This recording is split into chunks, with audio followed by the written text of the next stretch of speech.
opportunity to share my research with you, and a special acknowledgement to those people who participated in my research. So I'd like to just introduce myself. Ko whakataha te maunga, ko waitangi te awa, ko tauwhara te marae, ko Ngāti Rihia te whiu ngā hapu, ko Ngāpui te iwi, ko Mātātua te waka e noho ana ahau ki Ruakaka, te Tai Tokerau, Aotearoa New Zealand, ko Carolyn Alexander ahau. Oops. I'll put it, no, get them there. Yeah. Okay, I'm back on. So just a little bit about myself. I have worked in the space, the online space, for the last 20 odd years. I've actually taught for over 40 years. So if you're doing the calculations, yes, I started when I was about 20, I'm now 61. And over the last 10 years, I've been chipping away at a couple of qualifications, one being a diploma, a graduate diploma in ICT and education. And just recently, I picked up my Master in Education, which was endorsed in e-learning and digital technologies in education. And throughout that last close to 18 years, I suppose, I've actually had a very strong relationship with the University of Canterbury, hence why I went through them.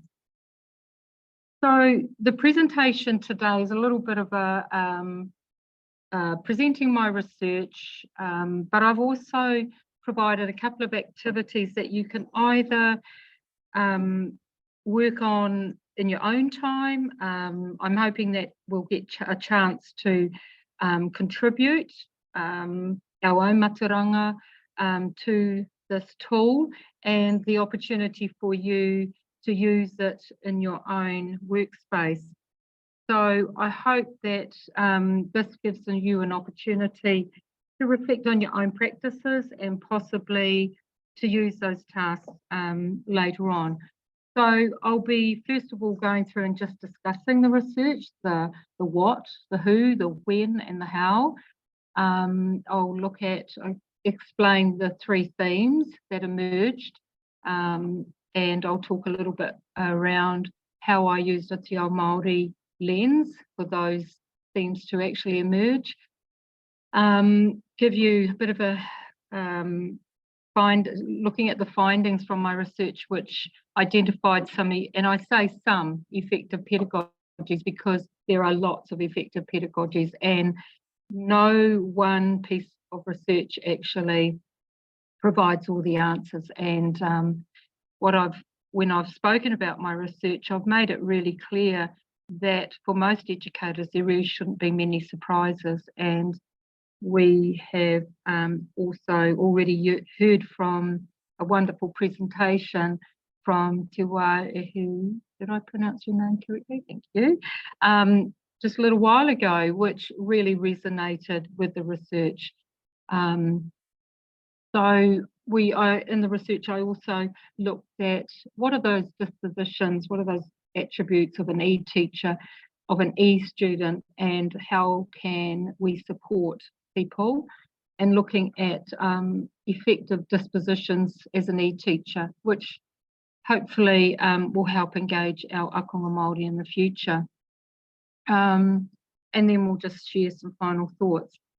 So firstly, I applied a kaupapa Māori methodology to explore and establish effective pedagogical practices which engage and support Ākonga Māori.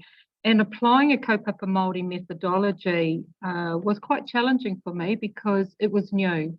And I think what we need to do if we are undertaking research with Ākonga Māori is to delve deep, find out what those kaupapa Māori principles are and which ones sit. You don't have to cover them all, but which ones sit well with yourself, that sit well with your participants, And as Te Waiahu also stressed in her presentation, that it's really important to develop your own worldview, or to acknowledge, identify what your worldview is. What are you bringing? What do you already know? And what do you want to build on? So it was based around a case study. I interviewed e-teachers, e-deans, e-students, and also, because it was undertaken through COVID, I also interviewed tūmawaki as well. So the research was commenced pre-COVID and was undertaken during and after the first two lockdowns. As I said before, it was when you get the data from your research and you've got masses of it, I really struggled with trying to articulate what the themes were that were emerging. And then I actually went back to my kaupapa principles, and I started looking at the data through a different lens, and that was through a Te Ao Māori lens. And so once I started doing that, it was really easy to see those three overarching themes emerging. And it was really easy to talk about what was happening. And honestly, it was nothing really new, but I was able to align what the students, what Ākonga was saying, what e-teachers, e-deans, even the tūmawaki were saying, but under these themes. So obviously, I've got the themes there: whanaungatanga, building and maintaining positive relationships. And we talk a lot about building relationships, but we don't actually talk a lot about maintaining. How do we go about maintaining those relationships? Not just to, get to know your students at the beginning of the year, but actually maintaining the relationships.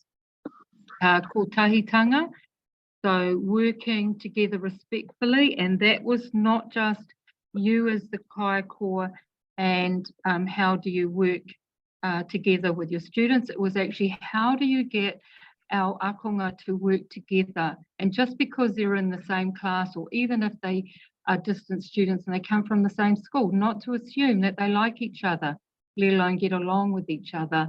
And also that we can't, as kaiako, we cannot engage our students without the support of our e-deans, and vice versa. And then manaakitanga, the caring, mutual respect, mutual trust, respect, and concern. So out of that, I was able to identify some effective pedagogies, and I would like to take the time to go through and provide some narrative which supported each of these 8 effective strategies. So with relationships, kaiako communicated that a key strategy to use to engage Ākonga in their classes was based around the building of positive relationships early in the year. And even if the students arrived during the year, you still needed to take time to develop and encourage that student that's come in late to be part of that community that was already established. One kaiako stressed that the relationship building needed to go even further than just between teachers and students, needed to extend between students and students, between e-teachers and e-deans, and to also include building relationships with whānau.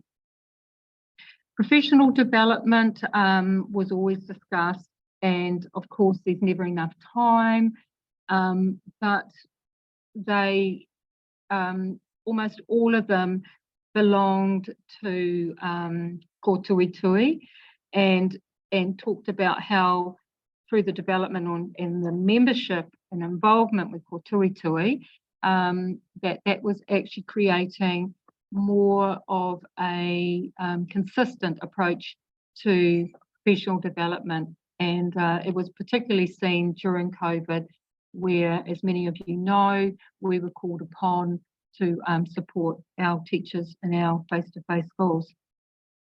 Te Waiahu talked very much about knowing your student.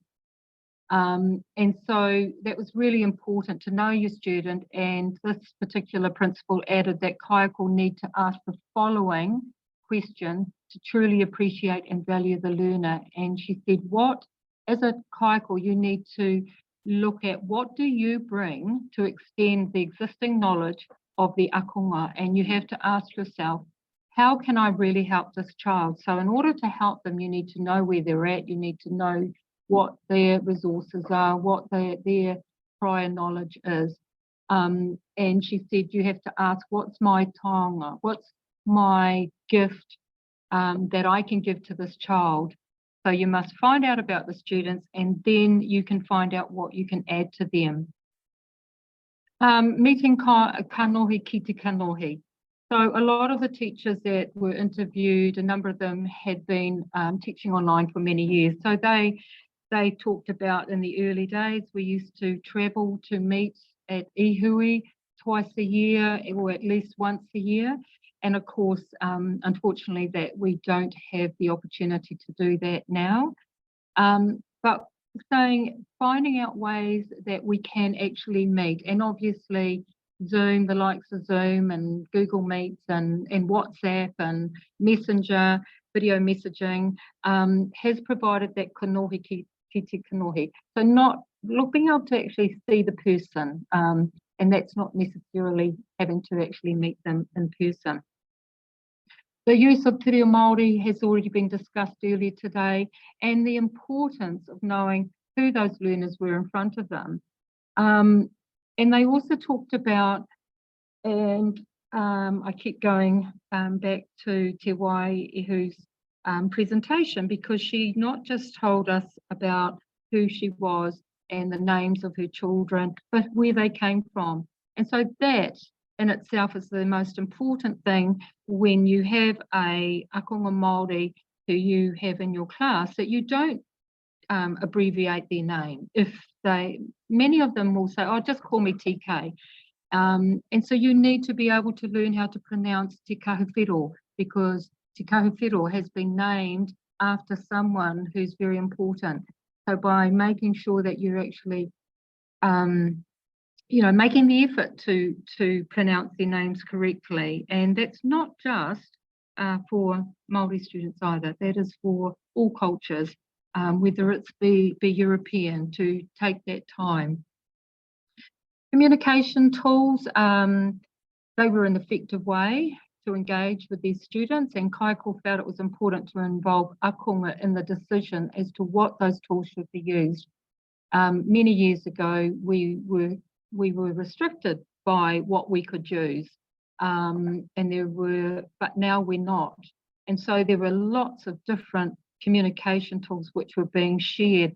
And we know that one size doesn't fit all. So there was a range of different types of communication tools which were better depending on who your students were and whether you teach primary or in secondary, to find out and to talk with the students about what is the best of those communication tools.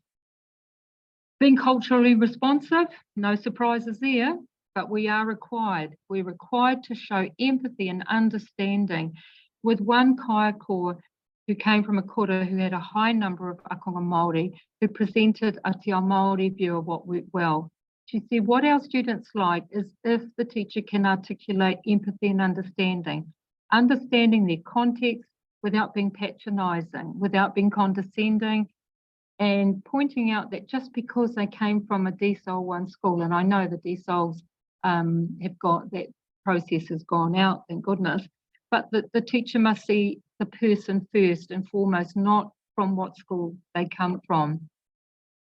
And this was really important, that rather than, stereotyping, teachers needed to recognise that Ākonga Māori can bring some knowledge, some mataranga, sorry I've spelt that wrong there, with them. But as a teacher, you must work out how to get that knowledge from your students.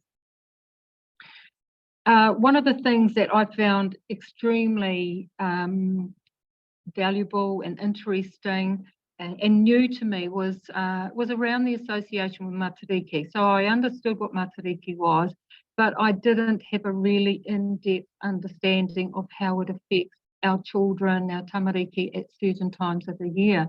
So this particular kaiko drew on that connection between Māori and matariki and how that is connected to whenua, the land, and that children go through a huge slump in May and June, and that fitted in line with winter and in the end month.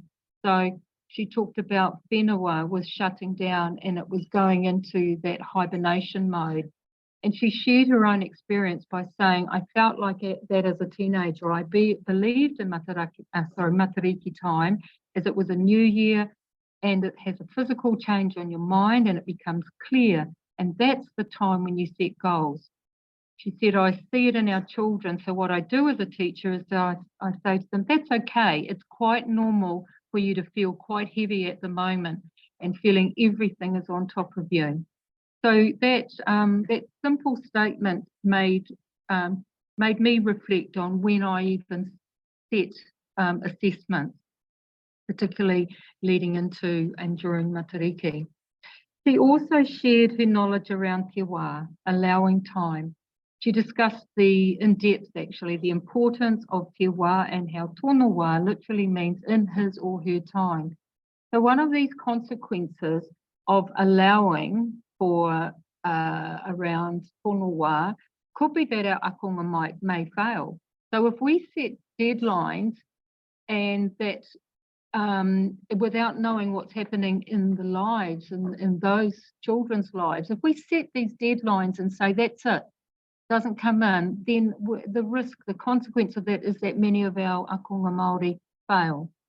So therefore we need to find a way to mitigate that situation so that students do not get themselves anxious. And she said one of the things that I find Ākonga Māori really like is what she refers to as drifting assessment. She believes that it was a very mature way to deal with assessment deadlines. And we know our schools put deadlines on us. When are you going to sit that assessment? You know, you need to mark down and, oh, you said you were going to do it last month, but you actually moved it. And that should be okay. That needs to be okay because when you have students in front of you, you don't know what else they've got on. We didn't predict that so many of our students this year would end up getting COVID and getting very sick with it. So Ākonga Māori have a real thing about time, around Gregorian time and around people's understanding. So we need to break assessments down and we need to give them more, points of where they need to be at certain times.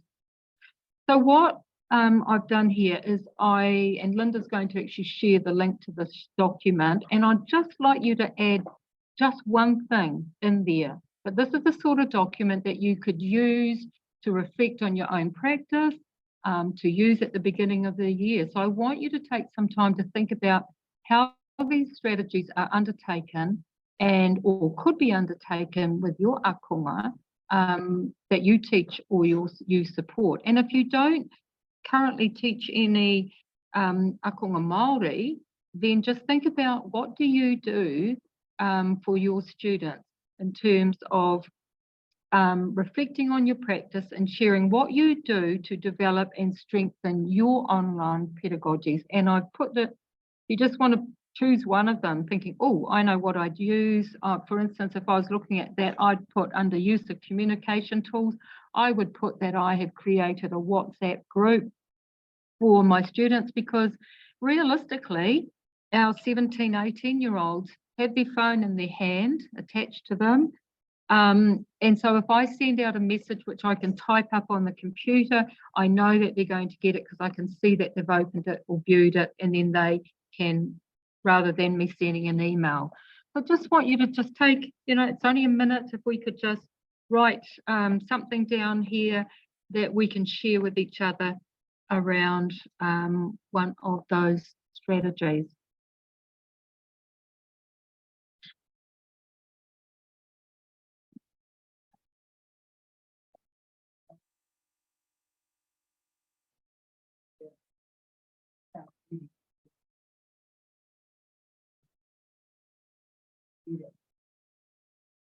Absolutely, and my students over the last 2 years have shared. I've had them for the last 2 years, my online students, and I've shared with them this, the anxiety I might have faced in trying to get my thesis done, and And just recently I shared with one of my students that in actual fact I wanted to pass it with honours, but I had to be happy with a merit because, you know, the last 2 years had been challenging for a whole range of reasons.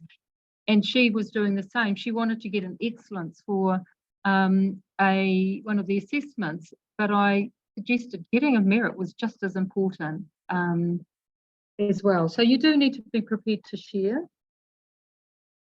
So just sort of another 20 seconds. And as I say, this is going to go on the hub.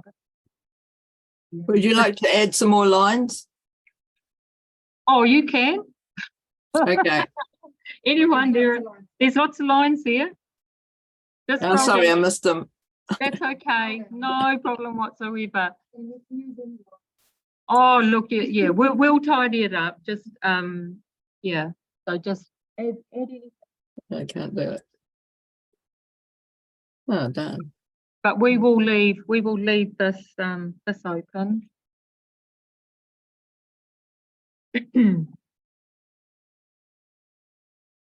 Okay. All right. So Rachel, shall I just move on to the next? I know people, yeah, a lot of you can multitask. I find it, I find myself not really a bit overrated now, not being able to, yeah, not really being able to. Okay, so what I'd like to do now, and I'm not going to say hands off the keyboard, but we've just had some mindfulness this morning, so I'm just saying, okay, clear that away. Let's move on and let's look at the dispositions of an e-student. So, might just look at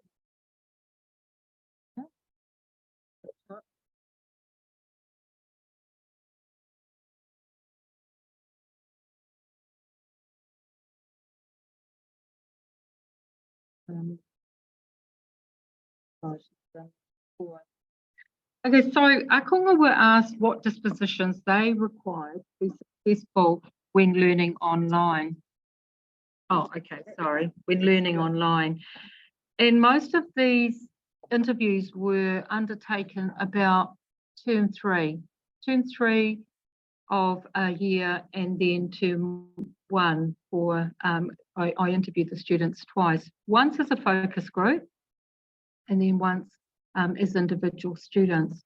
So they were able to reflect on what are the dispositions that you are required to have in order to be successful in their online classes.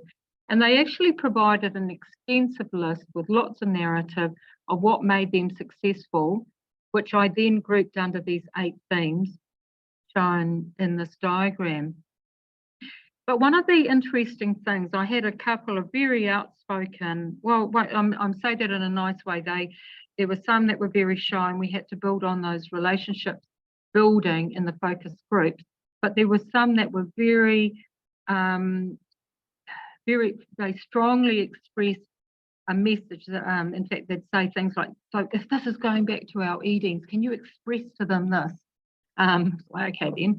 But they said, look, we've got friends in our school who weren't selected, who wanted to take a subject, and we feel that they needed to take a subject for their future career pathways. But because they weren't seen to be organised or community-minded or being able to manage their time effectively, they were told no. And so they were stressing, saying, look, yes, these are the dispositions of an e-student that we think is successful, but no, but we didn't have them all at the beginning, and we probably, some of them we still don't have.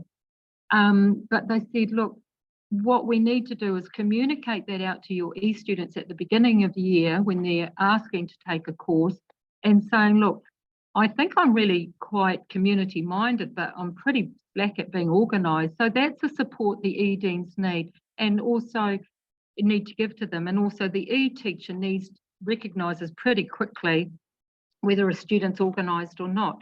And instead of writing them off, to actually provide them with an opportunity, to develop that skill.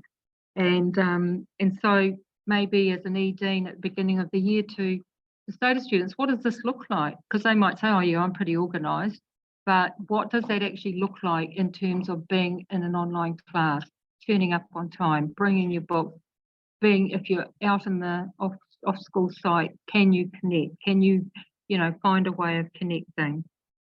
I'm sorry. Oh, let's done that again. So I've got this other activity which we'll come back to, which is actually looking at how could you support Ākonga to develop these dispositions, and when should you be supporting them as well. From my experience as an e-teacher and as an e-dean, it's very much a conversation that e-teachers need to have with e-deans and vice versa, so that we do get to know the students and find out collectively how we can support them. So if we've got time, we'll come back to that activity. But what I'd like to move on with is around the dispositions of an e-teacher. So this table shows those dispositions that came out through the research, and I align them to the 3 kaupapa Māori principles of whanaungatanga, manaakitanga, and kotahitanga. And the participants, their narratives, I've chosen a narrative to support these as I've shown on the next slide. So I just want to go through those, and it may get yourself resonating with it, or thinking, yes, that's what I do, or yes, that's actually what I try to do, or yes, that's what I need to do. So under dispositions of an e-teacher, it was building those positive relationships. So that falls under whanaungatanga. And the relevant narrative was relationships with these students were paramount to engage them in their learning. So that obviously came from an e-teacher or an e-dean. Setting high expectations. This came from an e-student. My teacher asked me what my goals were at the beginning of the year, and I felt they helped me achieve them. So that teacher revisited those goals, and the students were expected to write them down and articulate them and shared them in their class so that other students could hear as well what their goals were. Being social as an e-teacher, really, really important. One of the e-teachers said, I always start my lessons off with humour, and because he said with Ākonga Māori, they will laugh. They are humorous, they enjoy a joke, and they, they'll find the funny side of things and spend time finding out what they have been doing, and not just finding out what they've been doing over the weekend, but remembering what they told you last time.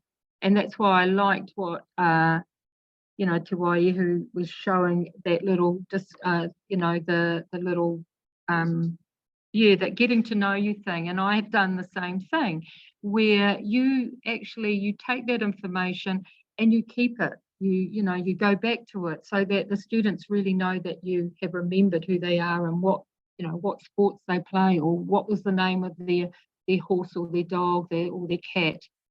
An awareness of their learning environment, really important to create a safety and learning environment. And that involved discussing at the beginning of the year what was going to be their kaupapa for the way that they shared information. What was the way that they felt was best to communicate? Trying to create an environment which was safe, that students felt and that it was a high trust environment. They could tell you things or tell the class things that they knew actually wouldn't go elsewhere, or and many of our e-teachers know that we often know before the school knows what's happening in that child's life because they share it with us. Being a good observer and listener.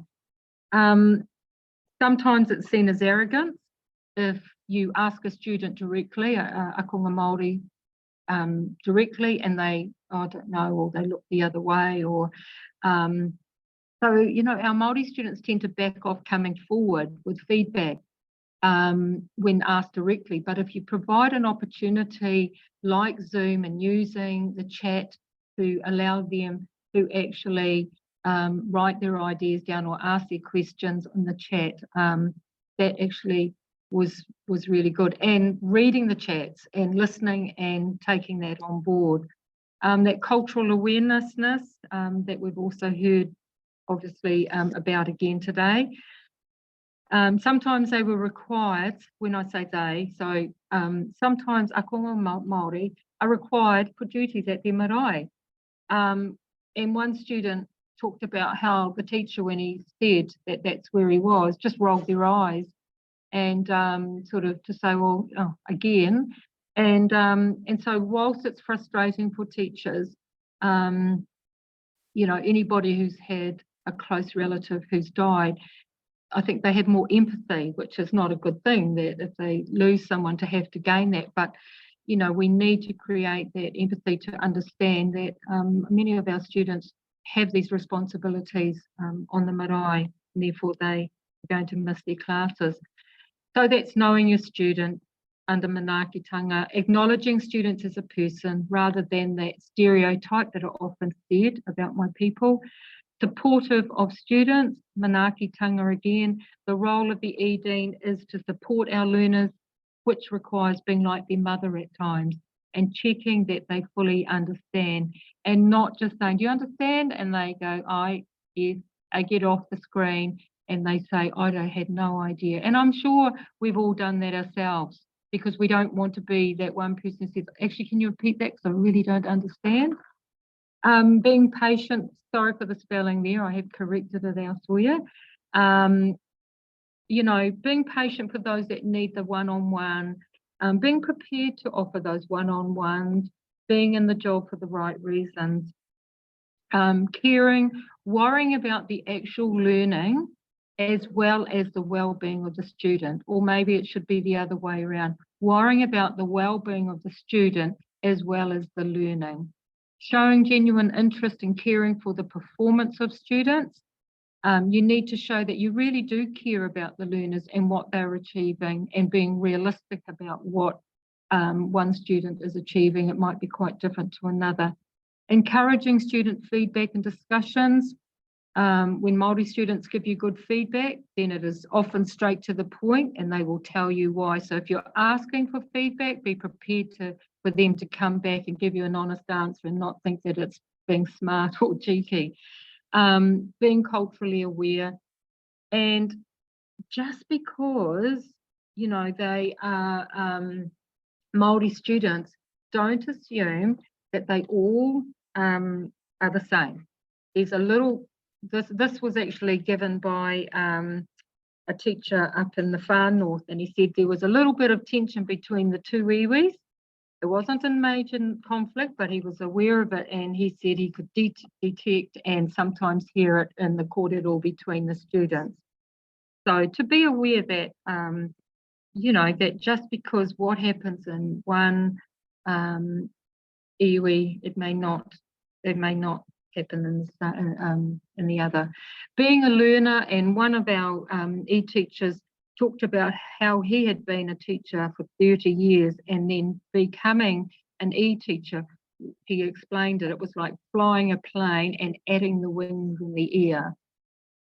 Collaboration, kotahitanga. I plan activities where students can work together on shared tasks. And one of the students, actually a couple of them in the focus group, they were having a laugh about it and saying, you know, just because we've got breakout rooms in Zoom and teachers put us into these breakout rooms, don't assume we're going to collaborate. That's not collaboration. That's actually, he said, they were saying that sometimes it's the most embarrassing thing because they get put into the groups without any relationship building, and the teacher comes in and no one's talking. They're just looking at each other. So use the tool, but make sure that the students had got a relationship before you just put them into groups. And I'm almost finished, sorry. Flexible and helpful.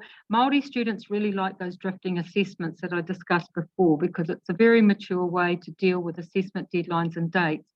Recognising cultural capital. The students bring some knowledge, some matarangas. Apologies again, I felt that incorrectly with them. But as a teacher, you have to work out how to get that out of them. And sometimes it requires you finding out through the EDean what else is happening in the school so you can harness that opportunity and those students will really share and help. Varying our teaching pedagogies. We know that we're still seeing teachers are still teaching to that whole instead of the differentiation. And finally, using authentic and local curriculum, which we all know, but it's actually when we're teaching online, we don't know what that local and authentic curriculum is. And if you're teaching from Wellington to a student up in Kaitaia, that local curriculum, that authentic learning could be quite different. In most cases are. So what I'd like us to do in the last few minutes is to look at this activity. And this may, I think Liz is going to pop that into the chat. You know, it's always quite difficult talking about yourself or the things that you might do. But what I'd like you to do is to reflect on your own practice and write a narrative that an e-student may say about you as their kaiako under building positive relationships. Or maybe if you can't think of anything, maybe what you'd like them to actually say about you around one of these things. So just give you a couple of minutes to do that.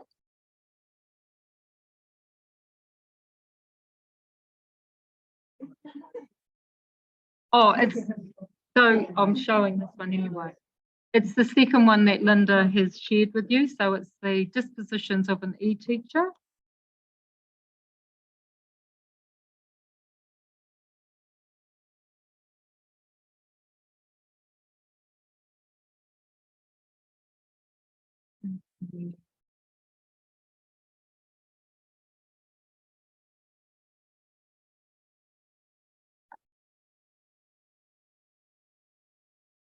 Here's what the student would say.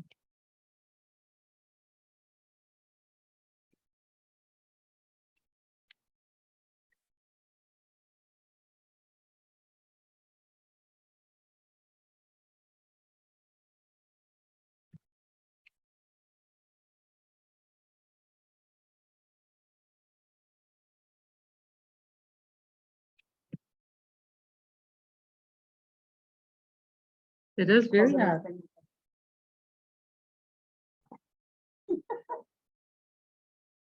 Oh, yeah. So we've got some really, we've got some things here under building positive relationships. Students feel comfortable to tell you what they think about you in positive and constructive ways. And quote, I used to think you were a dork, and then I got to know you and you are okay.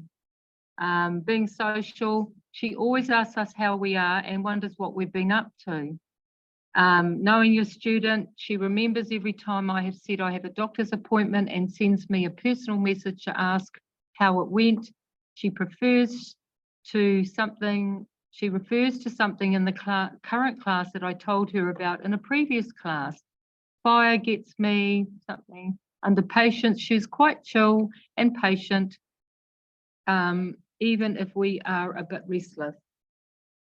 So as you can see, it's a bit challenging to write things. One of the things that we tend maybe to run out of time for is at the end of a term to get a little bit of reflection, and from our students. So often that's where these types of statements will come through. I'm just mindful of the time, so I'm going to just come back and finish off. So on that last PowerPoint there is a link to those 3 activities that you may want to make a copy. Feel free to make a copy, use, edit, use in your own environment, your own groups, your own hui. I just have a couple of final thoughts here. That whilst this research commenced before the world was thrown into a pandemic and was conducted during several lockdowns, school closures, 100 days I think we had, and mandates, the one certain thing moving forward is that there is no certainty of the future of education. And as the new norm of hybrid learning has further developed in our schools and communities, schools need to be abreast with the need to prepare for shifts in pedagogical practice and hybrid learning. And if you're interested in finding out more about hybrid learning, follow Derek Wenmoth. He does a blog many people would already be following, and it also addresses equitable opportunities for Ākonga Māori. So appropriately coined by one Ākonga Māori participant who had undertaken courses for 3 years on the VLN, he said this new direction needs to be schools' A plan. So a rhetorical question here maybe, how can you ensure that your kura have their A plan ready for the future? Because we've seen that we've just gone back in to a third wave, well, we have a third wave occurring at the moment with COVID. So, so I'd like to finish off with a pedagogy that that I used and kept referring back to right throughout my thesis, which was tuia ki runga, tuia ki raro, tuia ki waho, tuia ki roto. Basically meaning we weave and we sow the knowledge from above, below, from without and from within. So thank you for participating in this workshop and allowing me to be involved with Ko Tui Tui Hui Hub 2022.